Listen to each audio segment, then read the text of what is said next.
I mean, like everybody, we're just thrilled to be still, playing basketball this time of the year. I feel like our team is in a really good spot. We got here yesterday. We're healthy. I know some people are wondering about Hannah. We're healthy. We're feeling good. We know that Colorado is going to be a really tough challenge. Their defense is very, very good. I mean, 58.5 points that they hold people to, so a tremendous defensive team. I just think RJ has done a great job with her team. They were in Iowa City last year for the tournament, the NCAA tournament. I think she's done a tremendous job with her team. All right, we'll throw up some questions. Back there, please. Alexa Philippi with ESPN. What about Colorado's defense really sticks out? What makes it so difficult? And are there any similarities to the defense you faced, against Georgia, or is it just a completely new way that they go about playing? It's a different style of defense because they play mostly player, where Georgia was all of a zone. But I think what is so good about it is they just have really good ball pressure. They're very active. I mean, Sherrod is so fast. They have depth off the bench, and so they can keep coming at you. I think that's really what makes them very, very good defensively. Right here, please. Chloe Peterson, Daily Iowan. I know you mentioned Hannah, but what is the status of Hannah and Molly Davis going into tomorrow? Both, I feel, as close to 100% as you can be this time of year. Right here, please, in the front row. Jeff Linder, Cedar Rapids Gazette. Chloe kind of beat me to the punch on that. Just off topic a little bit, of the 8 teams that are here, I think Colorado's the closest, and they're still 1,300 miles away. We talked a little bit about the 2-site deal with the NCAA. Just your thoughts on that, with those numbers. Yeah, I mean, with 2 sites, obviously we're a long ways from Iowa City. And I really believe that if this site would have been 5 hours from Iowa City, we'd have 10,000 Hawkeye fans here. And it's just unfortunate that our fans won't be able to support us live. I know they'll be watching on television, but there's something special about a real electric arena, a really, with great atmosphere. And I think if this was played in the Midwest, we would have had that. I really do. So that's unfortunate, but at the same time, we're glad we're here. We think Seattle's going to be a great host site. The city seems really nice, and our hotel's great. Everything's been wonderful. But, yeah, I wish it was closer to home. Right in front here, please. Kyle Huseman, Hawkeye Report. You mentioned the ball pressure that Colorado presents on defense. Is there a team that you've played this year that's kind of similar to that? I know that you've played some pretty good teams that have forced a lot of turnovers. Yeah, I mean, I guess Indiana would be the closest Big Ten school. Not Maryland because they switch all screens. So I would say Indiana would probably be the closest. Back there, please, and then I'll take a Zoom question. Hey, Ben Pickman from The Athletic. Generally in the Sweet 16 right now, you look at it, Angel Reese was a transfer, Alyssa Peely, Quay Miller. There's a number of transfers, key transfers who subsequently made the Sweet 16. I guess for you personally, and then also generally around the sport, how do you look at the transfer portal impacting roster construction for you and then kind of more broadly? Yeah, I mean, we didn't use it a lot this year. We did get Molly Davis, and we needed Molly because she provides us as a backup 1-2, and so that's an important position for us, and so that was a tremendous for us. But, we haven't used it like other people maybe have. Will we in the future? I think it is the future of women's basketball and men's basketball. I don't think you can get, be successful without using it. It's the new brand of basketball, and people are going to be hopping from roster to roster. And do I like it personally? Probably not, philosophically. But as far as what it is, and you have to buy in. Going to go to a Zoom question here from Susan Harmon, please. And Susan, please unmute. Susan Harmon, hawkfanatic.com. With Colorado having been at your site last year, can you use any of the pregame scout that you prepared for Colorado, or have they changed too much? Oh, that's a great question, Susan, and absolutely. I mean, we had a complete scout done for them last year, and they haven't changed a whole lot. There's a few fresh faces, a few that exited the program as well, but they're very similar style-wise, and we absolutely started our report with that. Back here, please. Sabrina Merchant, The Athletic. A lot of opposing coaches have talked about how difficult it's been to game plan for Caitlin's passing this year. I'm curious how you as a coaching staff have worked with her on that, or is that more just Caitlin driven? It's pretty innate. She is a fabulous passer, but has been most of her life. But I think when she came to college, it really opened up even more because she had people that could catch her passes. I mean, sometimes in high school, honestly, they came in so fast, so hard, people weren't expecting them, that they weren't ready for them. AAU was better for her, and USA basketball, of course, was better for her. But when she came to Iowa, and I think the first time she met Monica and scrimmaged with Monica, it opened up her eyes that I can really have an opportunity to pass the ball like she's capable of, which is incredible. Doug in the back. Hey, Coach. Doug Feinberg, the AP. A two-part question, just to follow up on Jeff's question before about location. I don't know if Des Moines or anyone in Iowa bid for a regional, and that's obviously how teams get regionals. Would you encourage someone in Iowa to probably bid down the road for a regional? And the second question is just, you've been around for a few years. Colorado has not been in the Sweet 16 since 2003, and I think you were a young coach back then. Do you remember anything about those teams with Seal from the early 2000s? Yeah, I do. I mean, I've known Seal for a long, long time. I remember when I was at Drake and Seal came to play in a Sweet 16 at Drake University. Shelly Sheets, she took Shelly Sheets away from Iowa, who was turned out being I think it was Kodak back then, a Kodak All-American still. Seal was a tremendous coach. Linda Lappy from Iowa also played there and then was the coach there. So I absolutely remember the Colorado teams, and I remember them being really tall. I mean, they had some really tall and then obviously good guards like Shelly Sheets. But I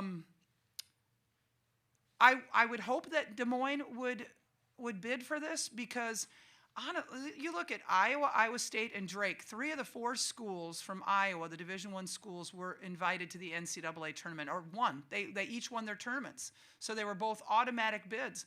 I mean, and how well Iowa State and us draw, it would just make sense that Des Moines should be trying for this. Now, they hosted a site for men this year, but I'm hoping that, in the future that would be really nice, I think.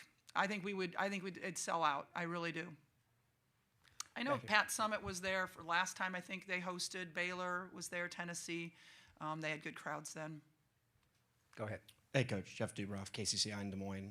You have Monica who comes back for a 5th year. Right here, Coach. Oh, I'm sorry. No, you're fine. I'm sorry.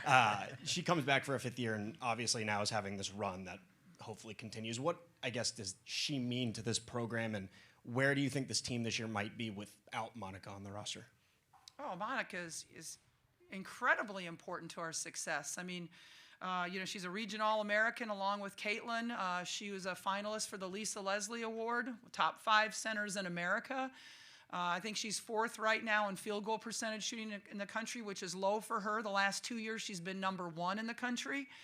Monica is phenomenal, a phenomenal post player. She's so efficient. Her footwork is so good. Her hands are incredible. I don't want to even think of where we would be, and I'm thankful I didn't have to think about where we would be without her. So that's down the road. Other question, right in front, please. Kyle Huseman, Hawkeye Report. Multiple players on the team have talked, this year about how much they watch women's college basketball outside of, game film and things like that. Stanford loses in your region, Duke loses, Texas loses, all had home region games. Is that kind of one thing where the team could possibly, just weighing, potentially looking ahead, like, look how much this region's opened up for us, or is it more of a lesson of, hey, if we don't bring our best game, this region has had a lot of upsets, so we could be the next one? Yeah, I think it's more the latter, Kyle. It's like, I think you're seeing parity in women's basketball right now, and I think that's tremendous for our game, and it makes it so much more fun to watch for everybody, maybe even the casual fan, right? Not just the Iowa Hawkeye fan, not just the South Carolina fan, but the casual fan, I think, enjoys it a little bit more when there's more parity in women's basketball. But when those people go down, they're, like you say, they were hosting. Well, it wasn't that long ago we felt what that's like. So my heart aches for those people. I know exactly what they're going through, and it just shows you where women's basketball is right now. But did we think about it any differently as far as our steps, no. It's just the same steps as we were before. Certainly, we all watched the the Duke Colorado game the other night. We had a text thread going from our whole, group of our players, and it's just the next step. The next step is Colorado. Kevin, go ahead, please. Kevin Pelton, ESPN. Doesn't help in terms of bringing your fan base any closer, but is it useful that you, as a team, made a similar trip out to the Northwest for the Phil Knight tournament last fall? Yeah, I think it is. We've talked about destiny a lot in our journey this year, and there's been so many things that have been like, yeah, that was part of the plan when we didn't even know it was part of the plan, right? But certainly coming out here and again, facing that competition in a pro arena like this, I think gives us good experience.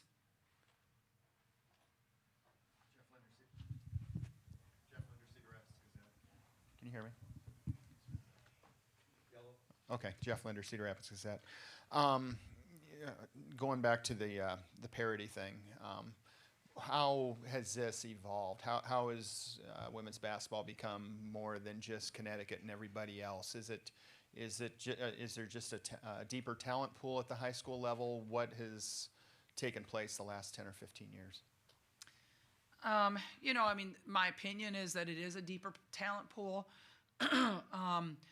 I think television exposure has helped. Like, for instance, the Big Ten, with our network, when that came on the scene, it allowed, us to be known more outside of just Iowa.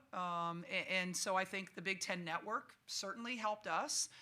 But I do think there's just a lot more parity. And I think in the last couple of years with the transfer portal, it has also changed things because of that.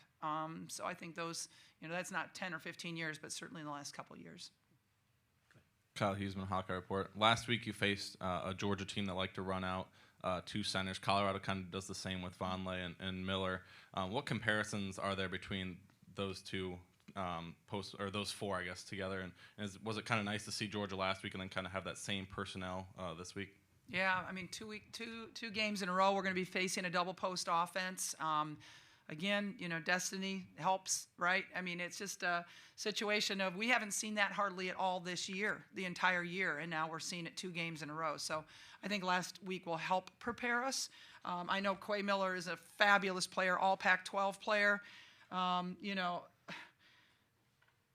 I don't know, Arionette, is that how you say?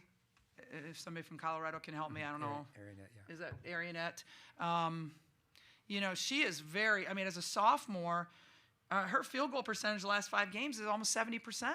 That's like Monica numbers. That's impressive. That's a very, very impressive. Coach, was there a particular game this year that was kind of served as a spark for this team, maybe to come from behind or pulling one out on the road where you weren't necessarily favored to win one, that kind of served as a spark for this group?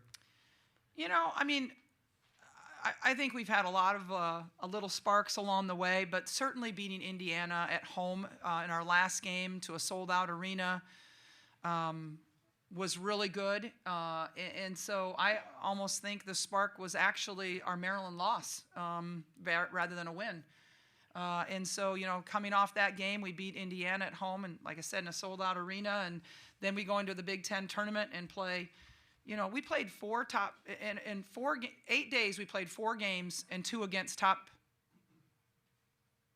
three against top 10 opponents in the country. That's hard to do, and I think that really has been good for us. Okay. Got time for 1 or 2 more? Are there any others? Go ahead. Jeff Linder, Cedar Rapids Gazette, just following up. How was the Maryland loss a spark? It just kind of, it didn't bring us back to reality because my team is never cocky or anything like that. But it sure gave us a focus. It just felt so bad that we didn't want to feel that way again for a long, long time, hopefully. It was more that. It was more just putting the old cliche, the nose of the grindstone, but it really was. It brought us a little bit closer together for some reason. And, our chemistry is something that we really believe in, that we absolutely believe that our chemistry is one of the parts of our success. And I think it even brought us even tighter. last one. Go ahead. Mara with the Seattle Sports Commission. It looked like the team had some fun in Seattle yesterday exploring. Is there anything else that you're hoping that the team will be able to do while you're here, or are you now fully locked down into game mode? Last night they went to the bubblegum wall, which sounds completely disgusting. I'm sorry, Seattle, but it does to me. I did not go, they did, and they went to the public market, I believe. So they had a really nice time, and it was good for them to get out and walk around and see Seattle. It really is a beautiful city. This morning I went for a walk along the waterfront there. It's a beautiful city, and like I say, we're glad to be here. But they enjoyed it, and we needed that after a 4-hour flight here to get out and stretch the legs. The one thing that they've talked about wanting to do is the Ferris wheel. I don't. Would you recommend that? I would. You would? I'm sure you would. Especially at $17 a ticket, I'm sure you would. They told me that already, so.